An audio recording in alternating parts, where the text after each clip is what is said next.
Fala aí pessoal, tudo certinho? Sejam bem-vindos a mais um vídeo de Biologia. Eu sou o professor Harrison e você está no canal Conquiste Seus Sonhos Enem. E antes de começar a aula de hoje, eu vou pedir para que você que não é inscrito, se inscreva aqui no canal e ative todas as notificações. Só assim você vai ficar sabendo de todas as novidades que a gente lança por aqui. Além disso, também dê o like aí no vídeo pra gente e siga nossas redes sociais. Eu vou deixar as redes sociais aqui na descrição do vídeo e também em algumas partes aqui da tela. E o tema da aula de hoje é sobre sucessão ecológica, dando continuidade aí aos assuntos sobre ecologia, tá? Gente, antes de começar a falar sobre sucessão ecológica, eu quero que vocês observem essas imagens aqui que eu coloquei para vocês. Essas imagens aqui, elas estão representando, o que você consegue ver basicamente aí são vários carros, né, enfileirados. Mas se você parar para pensar e analisar bem essa imagem, você vai perceber que esses carros estão alinhados numa sequência lógica aí, né? Ou seja, dá a entender que isso aí, onde eles estão, já foi uma rodovia. Então essa rodovia, ela está coberta aí por plantas, né? E ao entorno dessa rodovia, você também pode perceber que tem algumas partes um pouco diferenciadas que tendem a demonstrar pra gente que eram casas, né? Então a gente percebe também que as casas também foram tomadas pelas plantas. Outra imagem que eu quero mostrar para vocês é dessa motocicleta aqui, ó. Então, vejam que a motocicleta, ela também está coberta por plantas, né? Ela está abandonada aí, já deve estar bastante tempo parado, e também está coberta por várias plantas.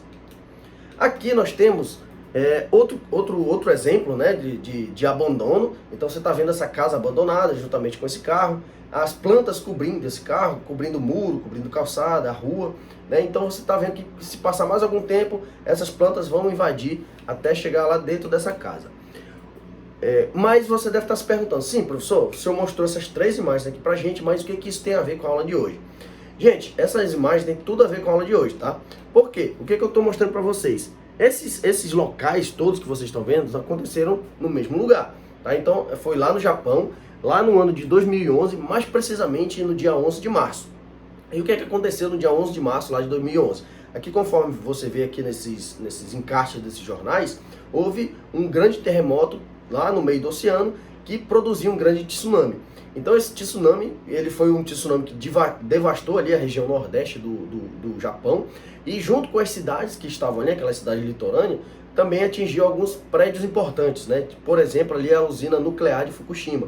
Então aquela imagem que vocês viram dos carros ali, aquilo ali era uma rodovia, onde as pessoas estavam tentando fugir de qualquer jeito.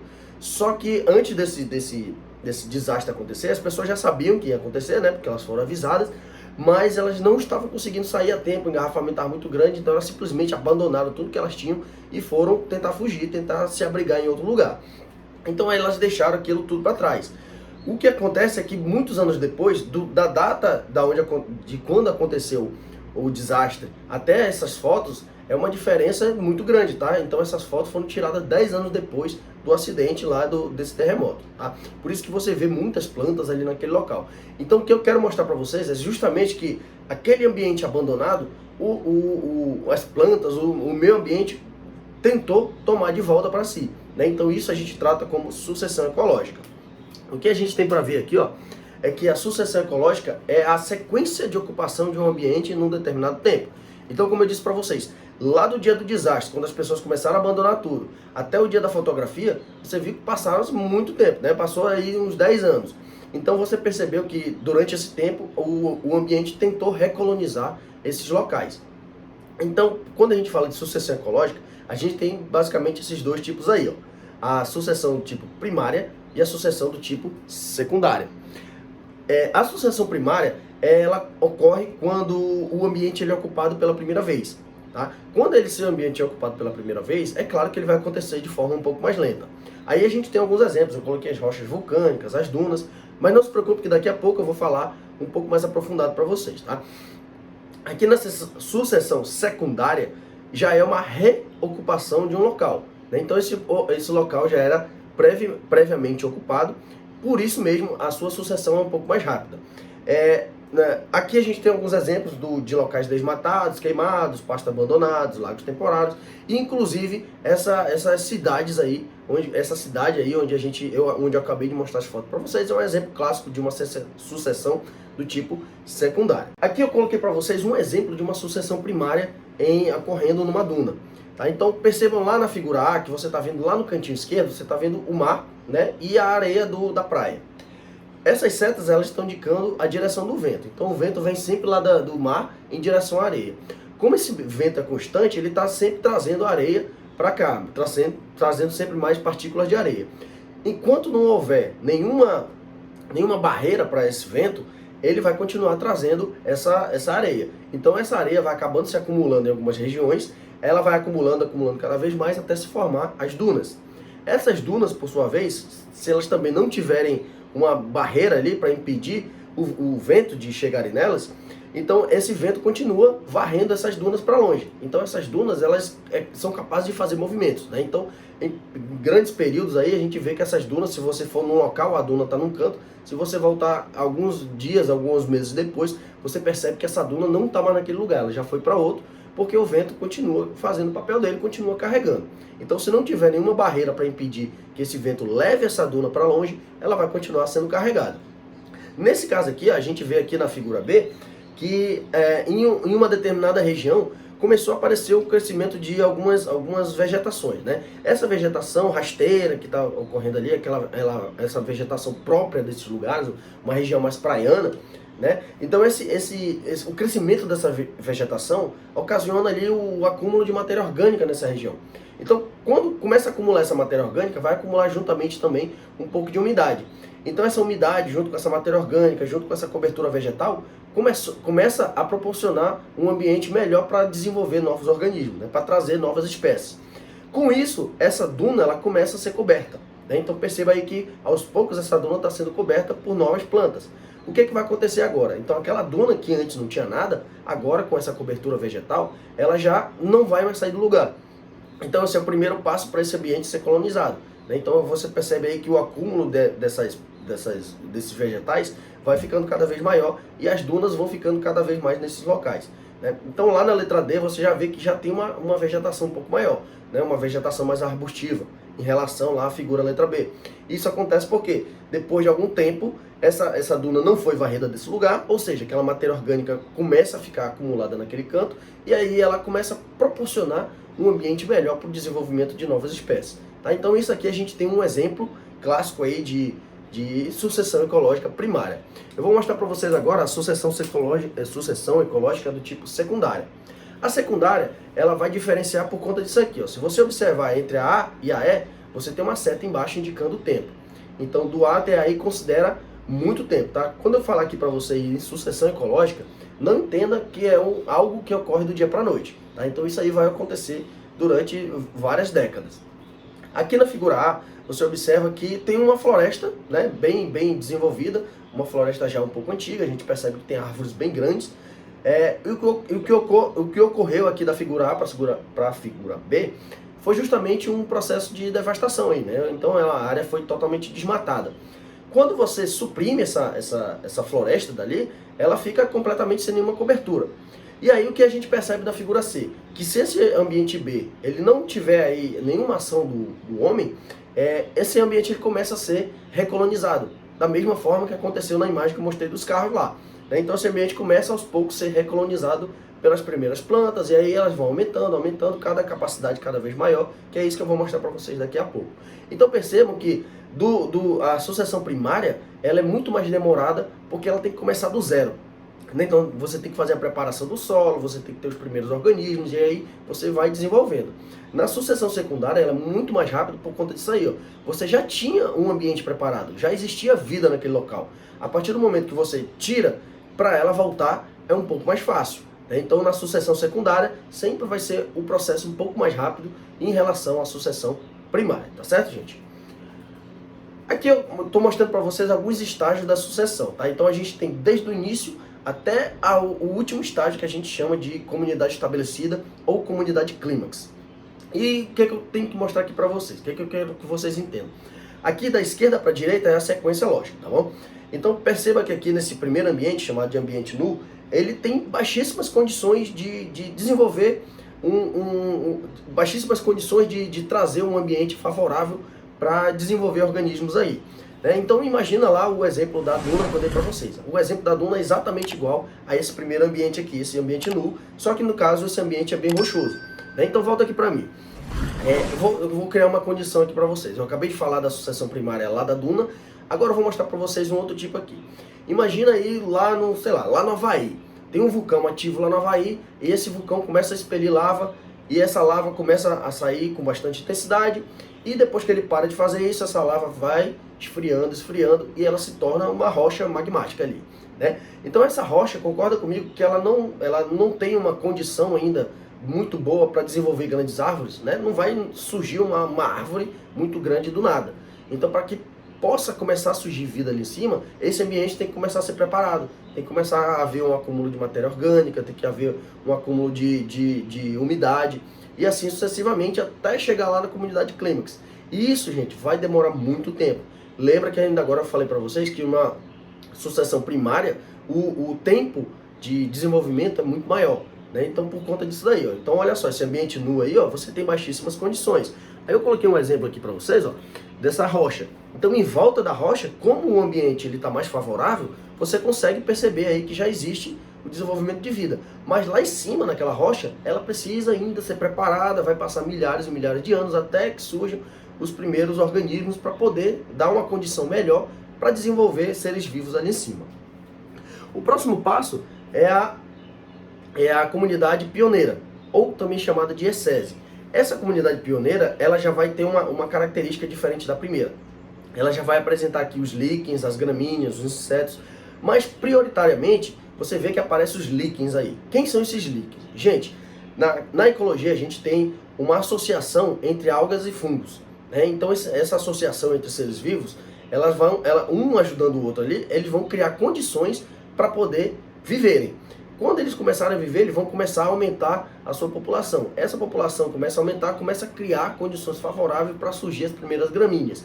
E aí depois das primeiras gramíneas vem os primeiros insetos, ou seja, você começa a colonizar aquele local. Então perceba aí que na comunidade pioneira, você já começa a aparecer um pouco de matéria orgânica, né? Então você não está apenas com o ambiente nu ali, você não está apenas com a rocha nua, você já começa a apresentar um pouco mais de matéria orgânica.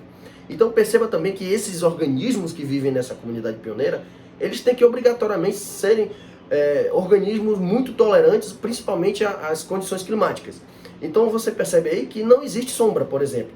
Então esses seres vivos que vivem aí, eles são altamente tolerantes ao calor, por exemplo, ou à exposição aos raios solares, à exposição ao vento, à exposição às chuvas. Então eles são seres vivos muito tolerantes. Essa é uma característica das comunidades pioneiras. Na sequência a gente apresenta aqui, ó, antes de falar da sequência, ó, eu estou colocando uma imagem para vocês. Então imagina aquela rocha que ainda agora eu coloquei para vocês, que ela estava completamente nua. Então a partir do momento que você começa a desenvolver alguns primeiros seres vivos, ó, você está vendo pequenos seres vivos surgindo, criando condições. Então as raízes dele ali vão começar a penetrar nas frestas dessa rocha, vai começar a acumular água, vai começar a acumular nutrientes. Esses organismos vão morrendo, vão deixando nutrientes, ou seja, vai criando todo um ciclo favorável para surgir a vida nesse local. Na próxima sequência aí nós temos as comunidades serais ou intermediárias. Tá? Essa comunidade seral você já vê que começa a desenvolver muito mais matéria orgânica em relação à primeira. Aqui no final praticamente a gente vê que a rocha começa a sumir, né? Então aqui, ó, com as condições favoráveis que a comunidade pioneira trouxe, agora a gente consegue desenvolver outras plantas maiores, né, outros arbustos um pouco maiores, outros pequenos animais começam a aparecer, pequenos animais herbívoros, pequenos insetívoros e assim sucessivamente. Agora percebam que aqui também, apesar de já aparecer alguns arbustos, você vê que essa comunidade ainda tem que ser bastante tolerante, porque esses arbustos eles vão começar a criar condições de umidade em pequenos locais, pequenas ilhas, né? Mas de forma geral ali, a incidência solar, por exemplo, ainda vai ser muito grande. Isso é importante porque as plantas precisam dessa incidência solar para desenvolver, as plantas maiores precisam dessa incidência solar para desenvolver mais. Então esse sol ainda é importante estar entrando ali, por exemplo. Essa é uma das condições aqui da comunidade seral. Por último, nós vamos ter uma comunidade completamente estabelecida, que a gente chama de comunidade clímax. Essa comunidade, ela é uma comunidade que ela já está em equilíbrio. Tá? Então imagina só, vou colocar aqui uma imagem para vocês, mostrando uma comunidade seral. Então perceba aqui, ó, nessa comunidade ela é muito mais desenvolvida do que a primeira comunidade, mas você vai perceber agora que nessa imagem aqui que ela é bem menos desenvolvida do que a comunidade clímax. Aqui nessa comunidade seral você percebe várias plantas diferentes, mas todas elas basicamente em forma de arbusto, né? Então esses arbustos aí, eles vão começar a criar condições para poder desenvolver as plantas maiores. Então, como eu disse para vocês, a incidência solar ainda é muito grande. Aí você deve estar se perguntando, beleza, professor, mas como que eu tenho essa população dessas plantas arbustivas aqui? Como é que as plantas grandes vão chegar nesse local? Aí eu vou dar um exemplo para vocês. Imagina aí que você tem uma ave frugívora, né? Aquela que come plantas. Ela precisa comer uma semente, comer algum fruto, e esse fruto ela não consegue digerir a semente fica ali armazenada no estômago dela, e ela sai voando aleatoriamente de uma região onde tinha bastante árvores, e ela pode passar por esse local aqui. Quando ela passa por esse local, ela vai ver algum arbusto, ela pode parar, pode pousar num arbusto desse aqui, pode descansar algum tempo, e à medida que ela faz isso, ela pode defecar. Quando ela defecar, ela vai liberar essa semente junto com essas fezes dela, e essas sementes vão germinar nesse local. Porque agora esse local já oferece uma condição melhor para essa semente se desenvolver. E aí as primeiras árvores começam a surgir. Aí outra dúvida deve estar chegando na tua cabeça. Beleza, professor, e como que essas plantas arbustivas chegaram aí? Essas plantas arbustivas têm várias formas de chegar, mas um exemplo que eu dou para vocês é no caso das plantas anemocóricas. Essas plantas anemocóricas são aquelas plantas onde a semente é dispersada pelo vento. Então uma das formas de essa semente chegar aqui é através do vento, né? Então o vento vem e traz, a semente vai encontrar uma condição favorável para ela e começa a desenvolver esses arbustos. Aí vem o passarinho, vem os grandes herbívoros, e assim um vai chamando o outro. Aí você vai aumentando a população, a diversidade desses locais, até que você chega nessa comunidade que a gente chama de comunidade clímax. Na comunidade clímax, a matéria orgânica já é altamente desenvolvida aí no solo, né? Aqui você já vai ter árvores muito altas, você vai ter também uma grande quantidade de umidade, né, para poder sustentar esse ambiente. Mas perceba uma coisa, aqui os seres vivos que vivem aqui, geralmente eles são menos tolerantes às variações climáticas. Como eles estão ali numa condição de equilíbrio, qualquer coisa que você mudar nesse ambiente, você pode trazer algum prejuízo para alguma espécie. Isso porque ela não é tão resistente como as demais sucessões anteriores. Então aqui você já vai ter organismos mais específicos vivendo nessa região. Aqui eu coloquei um exemplo de uma comunidade clímax. Então, como é que eu sei que isso é uma comunidade clímax? Porque você já encontra árvores de grande porte, né? Então você percebe aí essa árvore no meio, ela é um exemplo clássico disso daí. Aí aqui o que eu quero mostrar para vocês? Eu coloquei duas figuras. Eu coloquei a figura anterior, né, mostrando para vocês todo o desenvolvimento da sucessão ecológica, mas eu quero que vocês percebam uma coisa. Volta aqui para mim. Gente, lá nas provas de vestibulares, eles vão cobrar algumas coisas de vocês que, quando a gente olha logo de cara, parece que são coisas meio óbvias, mas não são tão óbvias assim, né? E parece até que, muitas das vezes, a gente olha para uma coisa, parece que é uma coisa, mas na verdade é outra, tá? Eu tô tentando confundir a cabeça de vocês, que a gente vai fazer algumas questões, eu vou mostrar para vocês como que acontece esse processo da sucessão ecológica entre todos os ambientes. Então vamos ver aqui, ó.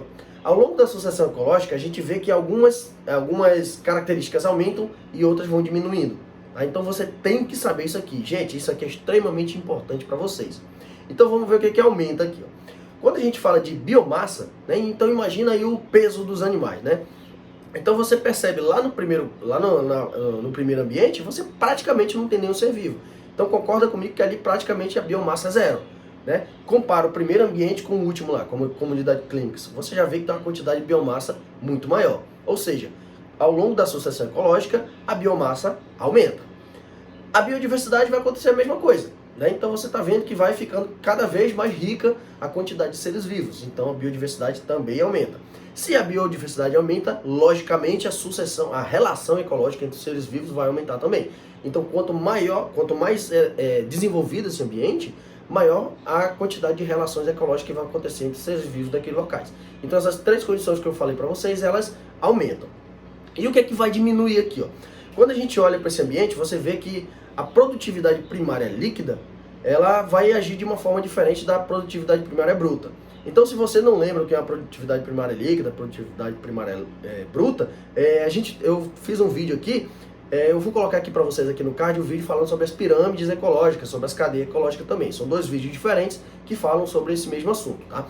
Então, aqui na comunidade clímax, a gente tem o que a gente chama de homeostasia, ou seja, numa comunidade que está em homeostase. Isso quer dizer o quê? Que ela está em equilíbrio, tá, gente? Então, para uma comunidade ser considerada clímax, ela tem que estar totalmente em equilíbrio. A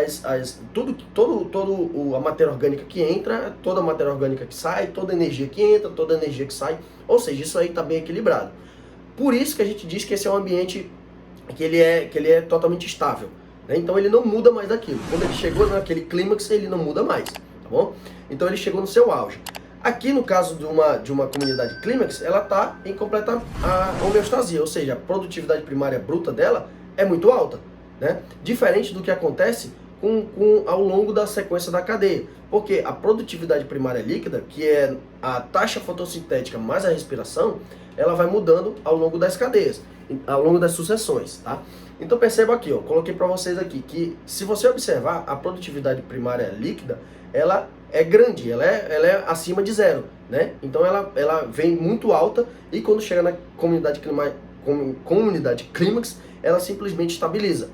Por que isso acontece? Então volta aqui para mim de novo.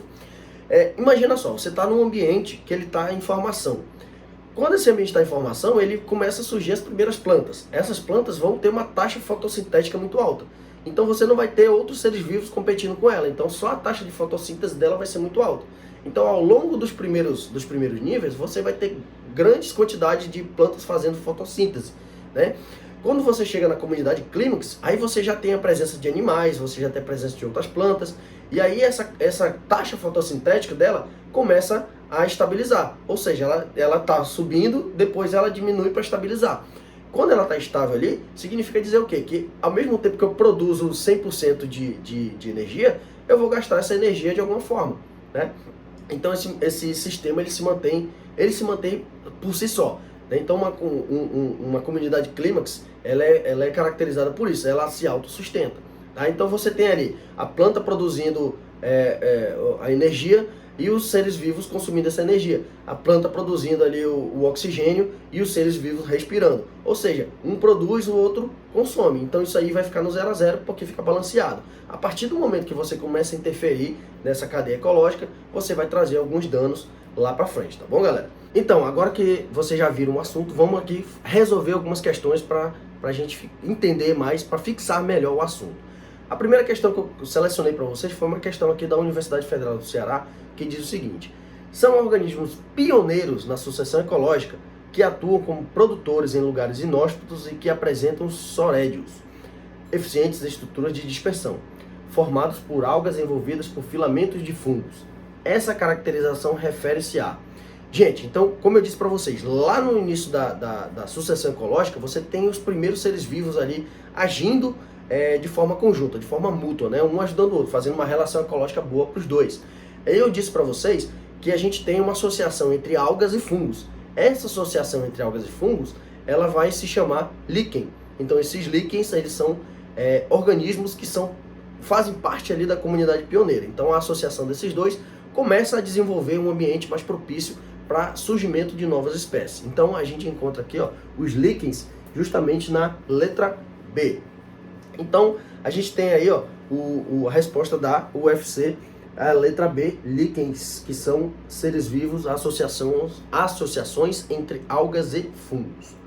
A próxima questão é da Universidade Federal de São Carlos, que diz o seguinte: a substituição ordenada e gradual de uma comunidade por outra, até que se chegue a uma comunidade estável, é chamada de sucessão ecológica. Nesse processo, pode-se dizer que o que ocorre é a consistência de biomassa, a constância de biomassa e de espécies. Ó, vamos aqui para essa letra A. Ele está dizendo que ao longo da sucessão ecológica você vai ter uma quantidade exatamente constante, né? Uma quantidade exata de indivíduos desde a primeira até a última. Então a gente viu que essa quantidade ela vai aumentando, pelo menos a de seres vivos, a de biomassa vai aumentando com o passar do tempo. Então já não pode ser a letra A. A letra B, a redução da biomassa e a maior diversificação das espécies.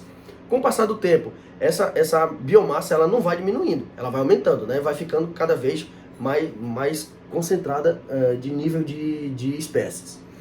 Então também não pode ser a letra B. Letra C, a redução da biomassa. De novo, a mesma alternativa da letra B, então a gente já elimina aí, que não é a redução, é o aumento da biomassa.